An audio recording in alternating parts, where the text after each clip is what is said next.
محترم ناظرین، السلام علیکم ورحمۃ اللہ وبرکاتہ۔ لیلۃ القدر نہایت ہی فضیلت اور برکت اور مغفرت والی رات ہے۔ پھر اس رات کی اہمیت اور انفرادیت کے حوالے سے اللہ تبارک و تعالیٰ نے خود قرآن پاک میں ارشاد فرمایا ہے، لیلۃ القدر خیر من الف شہر، کہ اس رات میں کی گئی عبادت کا درجہ 1000 مہینوں کی عبادت سے افضل ہے، یعنی یہ رات 1000 مہینوں سے اعلیٰ و ارفع ہے۔ محترم ناظرین، یہ رات 1000 مہینوں سے کتنی افضل ہے، اس کی اہمیت و افادیت کس قدر بلند ہے، یہ تو بس اللہ تبارک و تعالیٰ ہی بہتر جانتا ہے۔ حضور نبی کریم صلی اللہ علیہ وآلہ وسلم اس رات کو حاصل کرنے کے لیے، یعنی لیلۃ القدر کو پانے کے لیے رمضان المبارک کے آخری عشرہ میں اعتکاف فرمایا کرتے تھے۔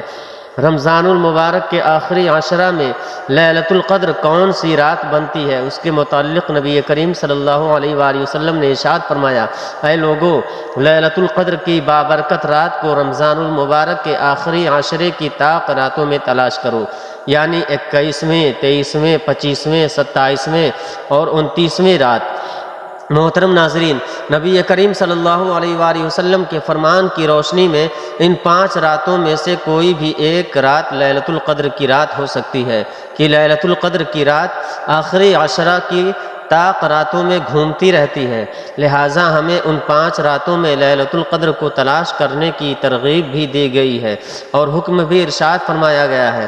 اس لیے ہمارے اوپر لازم ہے کہ ہم رمضان کے آخری عشرہ کی ان 5 طاق راتوں میں خوب سے خوب عبادت کرنے کا اہتمام کریں۔ ان 5 راتوں میں ہمیں زیادہ سے زیادہ عبادت بجا لانی چاہیے، رو رو کر، گڑ گڑا کر بارگاہ الہی میں دعائیں کرنی چاہیے، گناہوں کی بخشش کا سوال کرنا چاہیے، باعزت روزی رزق کا سوال کرنا چاہیے، سکرات الموت کی سختی سے بچنے کی التجا کرنی چاہیے، خاتمہ بالخیر کی درخواست کرنی چاہیے، نوافل اور قیام کا خوب تر اہتمام کرنا چاہیے۔ محترم ناظرین کرام، بہت سارے خواتین و حضرات یہ جاننا چاہتے ہیں کہ شب قدر کے نوافل پڑھنے کا طریقہ کیا ہے، شب قدر کے نوافل کیسے پڑھے جاتے ہیں، ان کی نیت کا طریقہ کیا ہے، کتنی رکعتیں پڑھی جاتی ہیں اور ان میں کون سی صورتیں پڑھنا زیادہ افضل ہے۔ تو جان لیجئے مسلمانوں، میرے دوستوں، پیارے ساتھیوں، کی نوافل پڑھنے کا کوئی خاص طریقہ نہیں ہوتا، لیکن پھر بھی جو خاص طریقے بیان کیے جاتے ہیں ان کا پڑھنا زیادہ سے زیادہ مستحب ہے، لہٰذا نوافل کو کسی خاص ترکیب اور طریقے سے پڑھنا زیادہ بہتر ہے، لیکن یہ بھی یاد رہے کہ اصل مقصد رات کا قیام کرنا ہی ہے، اللہ تبارک و تعالیٰ کے حضور جھکنا اور سر بسجود ہونا ہے، ذکر اذکار کرنا، تسبیحات پڑھنا، صغیرہ کبیرہ غلطیوں اور کوتاہیوں کی معافی کے لیے التجائیں کرنا، اپنے لیے اور اپنے والدین کے لیے، دوست و احباب کے لیے، عزیز و اقارب کے لیے، اور اسی طرح سے پوری امت محمدی صلی اللہ علیہ وسلم کے لیے خیر و سلامتی کی دعائیں مانگنا۔ آئے یہ بھی جان لیجئے کہ یہ نوافل کیسے پڑھے جائیں۔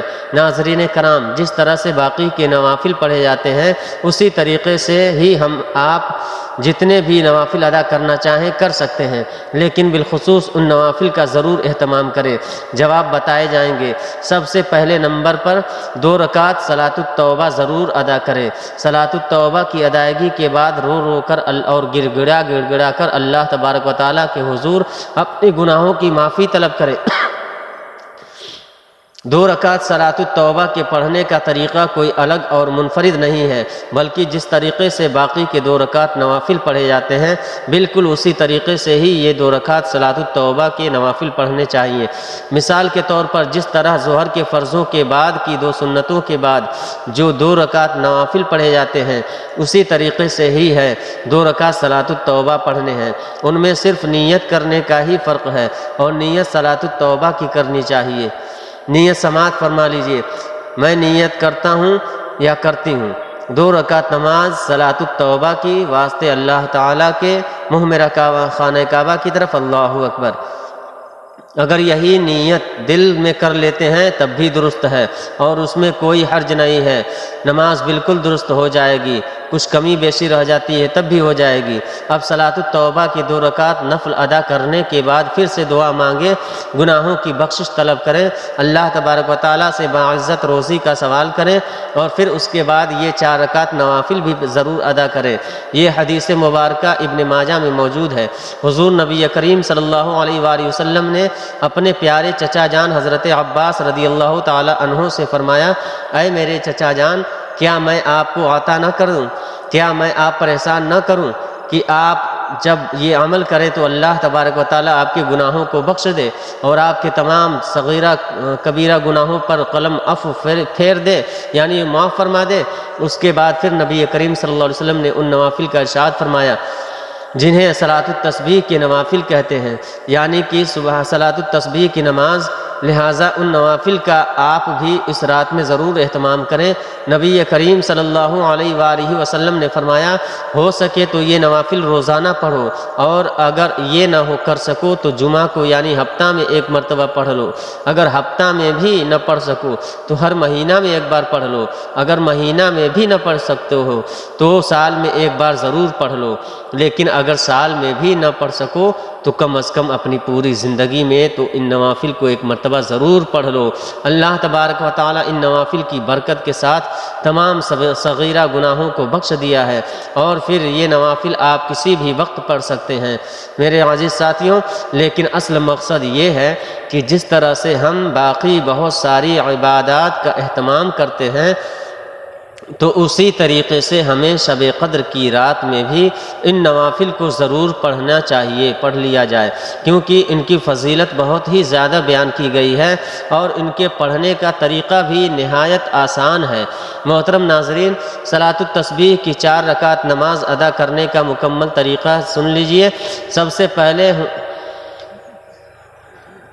نیت کیجئے، میں نیت کرتا ہوں یا کرتی ہوں 4 رکعت نفل صلاۃ التسبیح کی واسطے اللہ تعالیٰ کے منہ میرا خانہ کعبہ کی طرف، اللہ اکبر۔ نیت کو دل میں کر سکتے ہیں، کوئی حرج نہیں اور بالکل درست عمل ہے۔ نیت کر کے اللہ اکبر کہنے کے بعد ہاتھ باندھ لیں اور ثنا پڑھیں۔ ثنا پڑھنے کے بعد 15 مرتبہ یہ تسبیح پڑھیں، سبحان اللہ والحمد للہ ولا الہ الا اللہ واللہ اکبر۔ یہ صلاۃ التسبیح کے نوافل کی تسبیح ہے، اور کہاں کہاں پر کتنی تعداد میں یہ پڑھنی ہے وہ یہاں بتایا جا رہا ہے۔ مکمل توجہ سے سماعت فرما لیجئے۔ سب سے پہلے نیت کریں، پھر تکبیر تحریمہ یعنی اللہ اکبر کہنے کے بعد ہاتھ باندھ لیں، پھر ثنا پڑھیں۔ اس کے بعد فوراً 15 مرتبہ تسبیح پڑھیں۔ اس کے بعد تعوذ و تسمیہ یعنی اعوذ باللہ بسم اللہ پڑھیں، پھر سورہ فاتحہ پڑھیں، پھر دوسری جو بھی سورت آپ پڑھنا چاہیں پڑھیں۔ اس کے بعد 10 بار دوبارہ سے نوافل کی تسبیح پڑھیں، سبحان اللہ والحمد للہ ولا الہ الا اللہ واللہ اکبر۔ پھر اللہ اکبر کہہ کر رکوع میں جائیں۔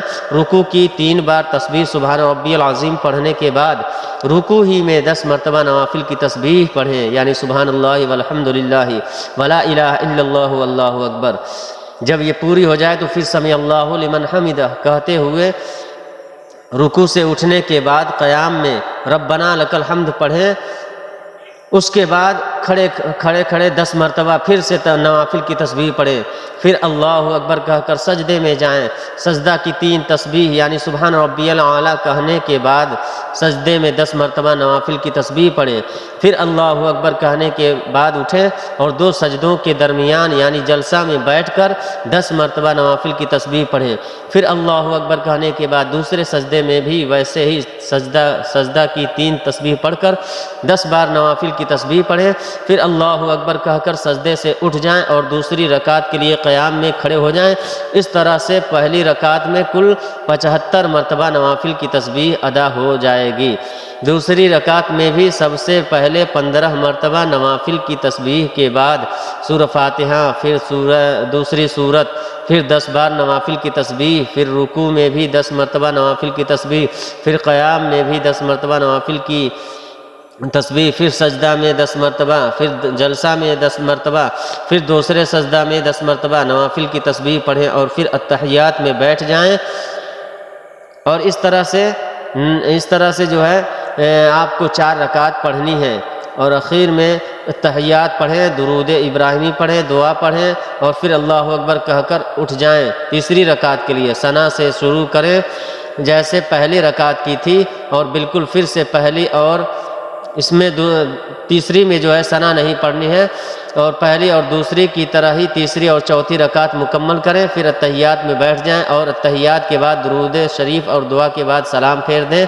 جب آپ سے 4 رکعت نوافل یعنی صلاۃ التسبیح پڑھ چکے ہوں گے تو اس کی ہر رکعت میں 75 بار نوافل کی تسبیح پڑھ چکے ہوں گے، اور یوں یہ تسبیح 300 مرتبہ مکمل ہو چکی ہوگی۔ یہ 4 رکعت نوافل صلاۃ التسبیح پڑھنے کے بعد جتنا زیادہ ہو سکے درود شریف پڑھیں، دوسرے ذکر و اذکار کریں، کلمہ طیبہ یعنی لا الہ الا اللہ محمد رسول اللہ پڑھیں۔ آخر میں یہ بھی جان لیجئے کہ لیلۃ القدر کیسی ہوتی ہے، یعنی لیلۃ القدر کی کیا نشانی ہوتی ہے۔ صالحین کے تجربات کی روشنی میں یہ بات معلوم ہوتی ہے کہ اس مخصوص رات میں فرشتوں کے نزول کی وجہ سے ایک خصوصی راحت اور سکون محسوس ہوتا ہے، دلوں پر رقت طاری ہوتی ہے۔ اس مخصوص رات کی صبح کو جب سورج نکلتا ہے تو وہ 14ویں کے چاند کی طرح بغیر کرنوں کے ہوتا ہے۔ اس رات میں زیادہ سردی یا گرمی کا احساس نہیں ہوتا ہے، بلکہ یہ رات انتہائی معتدل ہوتی ہے، اور جو بندہ اس رات میں خلوص کے ساتھ اللہ تبارک و تعالیٰ کی بارگاہ میں پیش ہوتا ہے اسے معمول سے ہٹ کر ایک عجیب سا کیف و سرور محسوس ہوتا ہے، اس پر ایک وجدان کی سی کیفیت طاری ہو جاتی ہے۔ حضرت عبداللہ ابن عباس رضی اللہ تعالی عنہما فرماتے ہیں کہ ایک بار حضرت عمر فاروق رضی اللہ تعالی عنہ نے صحابہ کرام رضوان اللہ تعالی علیہم اجمعین سے شب قدر کے بارے میں سوال کیا تو سبھی صحابہ کرام نے مختلف جوابات دیے۔ پھر آخر میں حضرت عمر فاروق اعظم رضی اللہ تعالی عنہ نے بذات خود ارشاد فرمایا کہ آخری عشرہ کی 7ویں رات یعنی 27ویں کی شب لیلۃ القدر ہوتی ہے، کیونکہ اللہ تبارک و تعالیٰ کا پسندیدہ عدد 7 ہے کہ اللہ تبارک و تعالیٰ نے 7 آسمان پیدا فرمائے، 7 زمینیں پیدا کیں، اسی طرح سے انسانی تخلیق کو بھی 7 مراحل میں مکمل کیا۔ لہٰذا ہر مسلمان کو چاہیے کہ شب قدر کی فضیلتوں، رحمتوں، برکتوں اور سعادتوں کو حاصل کرنے کے لیے زیادہ سے زیادہ قیام کرے، زیادہ سے زیادہ عبادت کریں، زیادہ سے زیادہ اللہ تبارک و تعالیٰ کو راضی کرنے والے بن جائیں۔ اللہ تبارک و تعالیٰ سے دعا ہے کہ ان تمام باتوں پر عمل کرنے کی طاقت عطا فرمائے اور شب قدر کی رحمتوں سے بہرہ مند ہونے کی توفیق مرحمت فرمائے، آمین یا رب العالمین بجاہ یا سید المرسلین۔ تو میرے عزیز ساتھیوں، یہ ویڈیو آج کی پسند آئی ہو تو اسے لائک اور شیئر کریں اور چینل کو بھی سبسکرائب کریں۔ السلام علیکم ورحمۃ اللہ وبرکاتہ۔